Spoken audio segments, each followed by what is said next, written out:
Now, from the makers of Cold Water Omo... Time ticked on. Emma Peel, in her apartment, finished the crossword in the evening paper and looked at the clock. Nearly 11:30. Steed had agreed to be back by that time. Mrs. Peel rose, checked that the punch card that would gain her entrance into United Automation was in her handbag, and flung on a warm jacket. Unconsciously, she slipped the distinctive-looking fountain pen into one of the pockets. Outside, on the back stairs, the enormous shape of a 7-foot man began to start the climb up.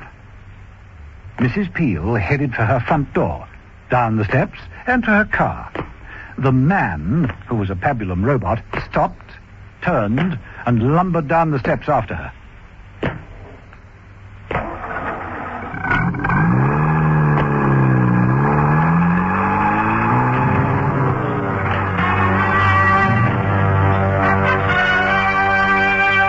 The Avengers.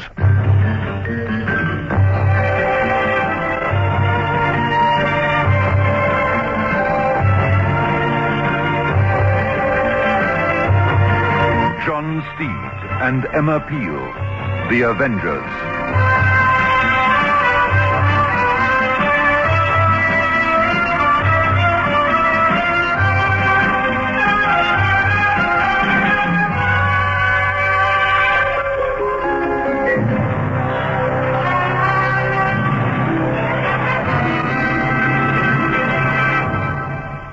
So many women say, once an Omo user, always an Omo user. Because there's just no dirt that can stand up to the cleaning power of cold water Omo. It solves Mrs. Sutherland's washing problems for her. Very dirty oil or grease marks. Yes? If you use cold water Omo, there's no trouble at all. It comes out very, very easily indeed. There's no washing problem too difficult for cold water Omo. Over 1 million South African housewives have proved it. To keep your complexion soft and smooth, choose Lux with its creamy, moisturizing lather and precious perfume. Lux, a beauty treatment as you bathe.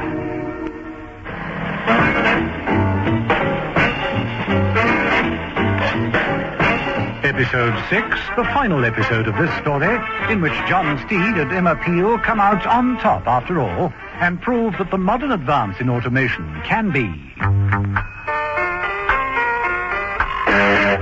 a deadly gift. John Steed didn't know how much trouble he was letting himself in for when he accepted, as a gift, the distinctively designed fountain pen given to him by Dr. Armstrong of United Automation. For the pen was more than it was supposed to be. Inside it was a simple radio transmitter, beamed back to the computer library, where Armstrong had geared a pabulum robot to exactly the same frequency. Had the plan worked, Steed, carrying the pen, would have guided the robot towards him and been killed in much the same karate way as were the other men. But Steed had, all unwittingly, passed the pen on to Mrs. Peel, who had just had a narrow escape. Steed hadn't done all that well either. He'd been trapped in the inner workings of the air conditioning unit and only escaped by turning up the thermostat control. Back in the main body of the building, he'd headed straight for the nearest telephone. She said 11:30. It's just gone.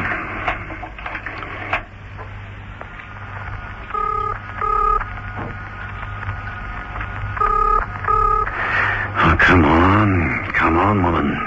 Too late, Steed. But in the library, Benson and Armstrong were also bemused. For on the radar scanning screen, the two dots that represented the transmitter and the robot were growing farther apart. What's happened? The robot's lost him. Well, that's impossible. For his movement, I agree, but it can't do anything than delay matters. It'll get him. A door opened and a large white-coated figure lumbered in. The maintenance robot's come to report. The robot stopped at the computer panel and inserted a card. A moment later, from a slot in the computer, a punch tape, dotted with the minute holes of the computer's vocabulary, gushed forth. Now, let me see. Armstrong reached out, tore off the strip, and with a skilled eye immediately interpreted the tape. What the? What's wrong, Doctor? What is it? The thermostat was altered manually. There's an intruder in the building. What's that? Someone using the telephone in the next room. See to it, Benson. Right. And I'll take him along, too, for good measure. Right. Benson drew a gun from his pocket, and Armstrong made a few adjustments to the switches in front of him. The maintenance robot followed Benson quietly to the door of the room. Watch it, Steed. Gotta risk getting through that library and to the lift. Well, here goes. Oh, no, you don't. Steed stepped forward to tackle Benson, but the robot behind the door immediately reacted. It stepped forward and cut Steed down. I said, watch it, Steed.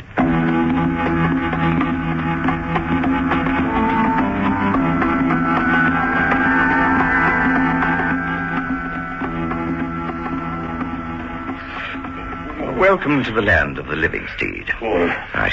Keep him covered, Benson. Don't worry, one move and he's a dead man. You should count yourself fortunate, Mr. Steed. The Papillon robot that stands before you was programmed just to knock you out and not to kill you. How very remiss of you. I can't wait for a return bout. It'll be a pleasure to short-circuit him once and for all. Now, let's see. Don't move. Oh, there another of them. Looks almost human. Oh, no, perhaps not. What? Another crack like that now? No, do be quiet, Benson. That's the trouble with man, Mr. Steed. He's such an impulsive creature who cannot cope with crises. Today, one wrong decision, one simple error, could bring total destruction. And I suppose you think you've got the answer, Doctor. By all means. There, Mr. Steed, in the Papillon robot, the electronic brain. I have blueprints, if you'd care to study them. I'll take your word for it. You see, it's a small, complex computer built with these new circuit elements. With the knowledge contained within this library, think of what the machine can learn. It can be programmed with every known fact of science, economics, world history. A Papillon robot capable of absorbing knowledge like food. And with its electronic brain, incapable of a wrong decision. And what is your end product? The perfect politician? Exactly. Government by automation. Sounds to me like an electronic dictatorship. It is the only solution. Well, I'd say that would be up to the voters. They might disagree. Once we take delivery from Horace of a mass-produced army of Papillon robots, it will only be a question of time. Dr. Armstrong! Doctor, look! Armstrong swung his chair round and followed the gaze of Benson towards the radar scanning screen. The 2 points of light had started to flash again. The small one was nearer the center of the screen, the larger one following behind. About to enter the building. A friend of yours, carrying the fountain pen, eh, Mr. Steed? Maybe. Well, it's an opportunity to demonstrate to you my radio-controlled Papillon. Whoever it is who is calling has a very nasty surprise awaiting them.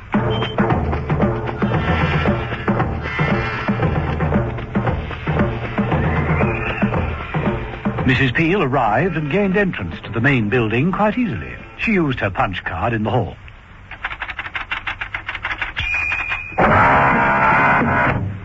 Enter the lift, please. And she took the lift up. Now, where the devil is Steed? How do I find him in a building as big as this? Good question, Mrs. Peel. In the library, Armstrong had switched on the TV screens and was able to observe Mrs. Peel quite clearly. What a charming young woman. I'm sorry she won't be joining us. Armstrong reached out to a panel marked Lift on Control and pressed the Assembly Shop button. In the lift, Mrs. Peel was vaguely surprised when the lift glided to a stop and the doors opened. She stepped out into a huge room filled with crates and boxes, all filled with the various parts of the Papillon robot. Armstrong watched her progress with interest. Very interesting. But the other robot geared to the transmitter should be with us soon. Yes. The closed-circuit TV is picking him up in the lift. Steed watched with growing apprehension as the enormous figure of the Papillon robot filled the lift. It stopped at the assembly room floor, and the robot lumbered out, pursuing Mrs. Peel down the pathway between the crates. I think you must agree, Mr. Steed, that the automated assassin was a stroke of genius. Loyal, obedient, and extremely efficient. Just how efficient, you'll be able to see for yourself at any moment. Now, look here. Don't move, Steve. Don't move. Just sit and watch. Is this your idea of progress, Armstrong? Killing by robot? I can allow nothing to stand in my way. My robots will prevent the ultimate catastrophe. But at what price? A Pabulum robot police, Dave. People are not machines. Of course, they're fallible. That's what makes them human. While Steed was talking, he was working at the armrest of his chair. He remembered how Armstrong had demonstrated all kinds of gadgets that were worked by the buttons concealed in the arm. The security gates at the lifts, the airflow control, even piped music and extra furniture that rose from the floor. All these things were at Steed's fingertips as he raised the arm. With the flat of his hand, he pressed the whole lot at once. Steed ignored Armstrong and threw himself at Benson. The gun went off.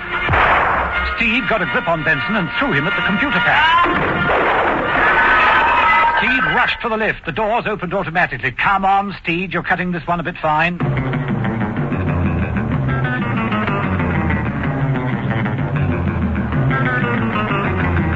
In the assembly shop, Emma stopped her investigations when she heard the familiar sound of the robot's footsteps. I don't like the sound of that at all. The robot approached. Mrs. Peel dodged, and the robot plunged its way through the crates, cutting a direct path towards her. Mrs. Peel reached into her pocket and withdrew an automatic pistol. As the enormous figure pushed crates and boxes out of its way, Mrs. Peel crouched down and then fired at point blank. The Pabulum robot didn't pause, but continued relentlessly. Steed entered from the far side of the room. Don't tackle it! It's a robot controlled by a pen in your jacket pocket! Throw me the pen! Right! And approaching at Steed, caught the pen neatly. The robot swung round and now made to attack him. Steed, throw back the pen! At that moment, Dr. Armstrong appeared in his chair, moved by the second maintenance robot. He made an adjustment to the controls, and the maintenance robot left him and went after Steed. Watch it, Steed! You've got both of them on you now! Throw me the pen! No fair! Steed had a far better idea. As the maintenance robot attacked and swung its arm in a vicious karate chop, Steed ducked under the blow and fixed the pen in the robot's overall pocket. Immediately, the first robot turned and attacked his fellow machine. No! Stop! Stop them! Armstrong, reacting with horror at the battle between the two robots, thrust his chair between them. No! Stop! Well, Armstrong always did say that human beings were fallible. He's just made his last mistake. Come on, Mrs. Peel, let's leave the machines to take over. They'll destroy all this quicker than we can. Come on, let's take a quiet ride home. A horse and cart, perhaps?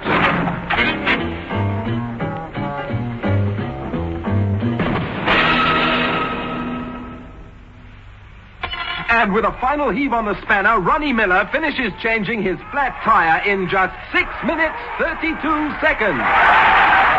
Well done, Ronnie. You play any other sports? I wash the car once in a while. You look very fresh, Ronnie. What deodorant do you use? Shield for Sportsmen, of course. Why? It works. Shield for Sportsmen deodorant won't stick, sting, or stain. In aerosol or roll-on, it's made to keep sportsmen cool and dry. Think what it can do for you. The cleaning power of cold water Omo gives you the superb cleanness you want from a washing powder. Listen to Mrs. Baxter of Claremont. It really is good, you know. I mean, it's unbelievable, really, that it could be so good, you know. Once an Omo user, always an Omo user.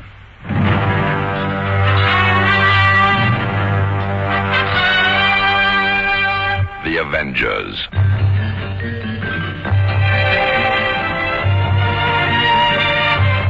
Listen every evening, Monday to Friday, to John Steed and Emma Peel, The Avengers, brought to you by the makers of Cold Water Omo.